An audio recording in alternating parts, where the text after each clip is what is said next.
Okay, with the shadows done, I could spend hours and hours and hours between utilizing the dodge and the burn tool to give it even more definition and make it stick out even more. Um, Same with the rocks. I could do a lot more work with that to make it better, but to get to the point where we can finish off the line art, there's some custom brushes that are designed, and keep in mind these are custom brushes that other people designed, and this is just to show you how to bring in a custom brush. You can't use it for your profit or anything like that. They are trademarked. Um, but finding some brushes just to play around and get some more artwork into our line art here. I will supply you with these brushes. I will make sure it's in the files in our Photoshop uh, canvas. But in order to bring in a custom brushes, I have these brushes that are inside this folder here. And in order to bring in a custom brush, you got to select your brush, and then right here, where that arrow is next to your brush size and the type of brush and all that, to where you can change the size and the hardness and the type of brush over here, like your general brushes. You got some special effect brushes, stuff like that. You might be able to use some of these special effect brushes to get like texture, and that's what I utilize on the rock here. I believe it was the foliage mix, um, the brush, and I actually gave the rock a little bit of texture. But in order to bring in a custom brush, there's this little gear in the top right corner. If you click on that, you'll see something that says import brushes. And when you hit import brushes, it should take you to the Finder, and make sure I put it on my desktop. I always put everything on my desktop because it's so much easier to find.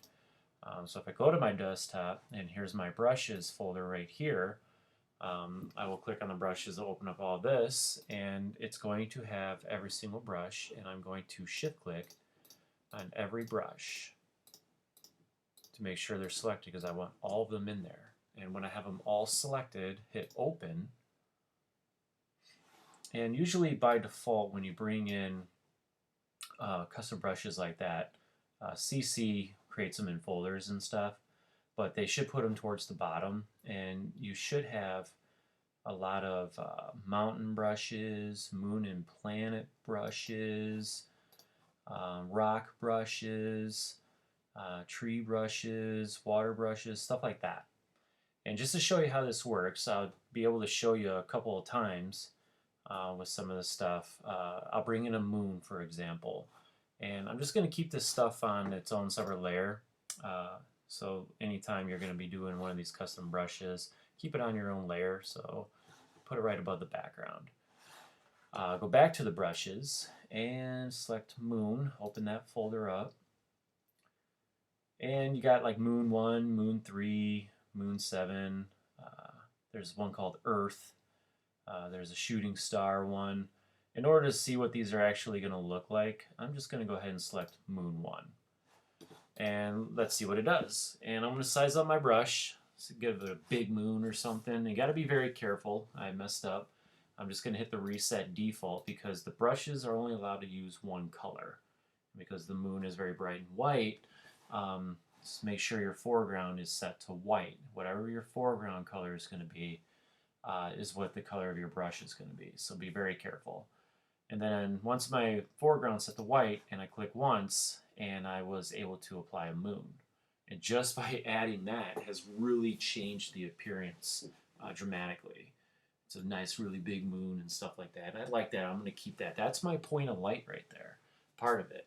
So by adding that, maybe it may help you better see your images and maybe be able to add some more point of light certain areas and stuff like that if need be. But I like how that looks. I'm going to add some more brushes, so I'd like to keep everything on its own layer just in case I don't like it and I can trash it. So with just the moon, I clicked once to apply one moon. If you keep clicking, you'll apply all these other moons, so you don't want to do that. It'll literally brush it in, like a ton of them in. So just click once, add the moon, and then go back to your brushes and just scroll down. There's a shooting star. It might be possible to put a shooting star in the background, something like that. And then I'll keep that there. I'll keep it on the same layer because I think there's some star brushes. There's mountain brush, plant brush, rock brush, nature, planet, space. I think it's under space. Comet, galaxy, nebulas, star fields. Here's stardust. See what star field 3 looks like. And then, because I'm on its own separate layer, I'm going to size that brush down. Make sure I close that, size the brush down. It's a really big brush for the stars. You could see all the, how it's like clustered. We're going to see if I like this. Just by clicking once, add some stars. Make the brush smaller. I add some big stars, and if you make it smaller, you'll put in some smaller stars. But also keep in mind, there's more star fields, so maybe I'll do star field 2. That might even be better. See what that does. More stars. So it's a really starry night out. Stuff like that. And because it's on its own layer, you'll see that the star kind of got on the mountain and on the moon. And because it's on its own layer, I can take my eraser tool, I got my brush, and I can erase those stars away from the moon. And I can do that because it's on its own layer.